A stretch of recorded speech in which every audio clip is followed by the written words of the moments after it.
Очередной антиингушский блогер утверждает, что якобы ингуши в 1992 году, во время так называемого осетино-ингушского конфликта, не смогли одолеть осетинских ополченцев и что якобы осетинская сторона тогда воевала одна без какой-либо поддержки со стороны российской армии. Вот следующий фрагмент из его видео, голос изменен и видео отзеркалено, чтобы автор не смог пожаловаться за нарушение авторских прав. Там боевой дух. Свою известность чеченцы в первую очередь получили благодаря своему непоколебимому духу.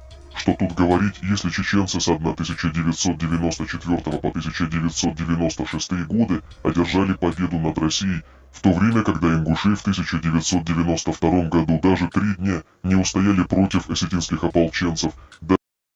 Автор данного видеоролика утверждает, что якобы ингуши проиграли одним лишь только осетинским ополченцам. Вот что говорят сами осетинские солдаты во время тогдашних событий. Несмотря на такое значительное превосходство в вооружении, на наличие огромного количества военной техники, осетинские командиры признавались, что без поддержки российских войск они не смогли бы одолеть и первый рубеж слабовооруженных ингушей. Надо сказать, что российские войска как раз оказали нам нужную помощь. Мы своими силами, как имеем сейчас, не смогли никак пробить даже вот первый рубеж. Это поворот на Дачный. Потому что без бронетехники туда невозможно было пройти.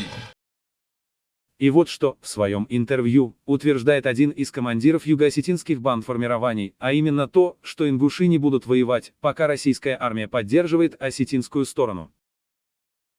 Вот, ну а если в Северной Осетии вот пугают, вот завтра придут ингуши, 23-го там это, ну, они даже вот в Южной Осетии посмеиваются, что вот боятся ингушей. Конечно, они воевать не будут, ингуши, это точно. Пока здесь российские солдаты, они воевать не будут. Мы шли с тем, чтобы не выгонять никого, а мы шли, начали с миротворческой силы, но затем по нам начали стрелять. Кто начал стрелять? Пока мы точно не знаем, кто, но пока говорит о том, что это начали осетинские боевики в целях провокации. Осетинские боевики под нашим, как говорится, щитом начали грабить.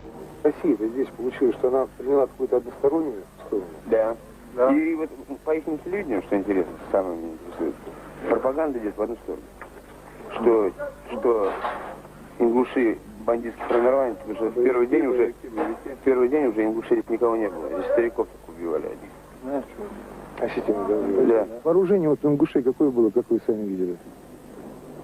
Реально у них легкое вооружение только было. Легкое. А со стороны осетин? Со стороны осетин у них полностью гвардия была вооружена.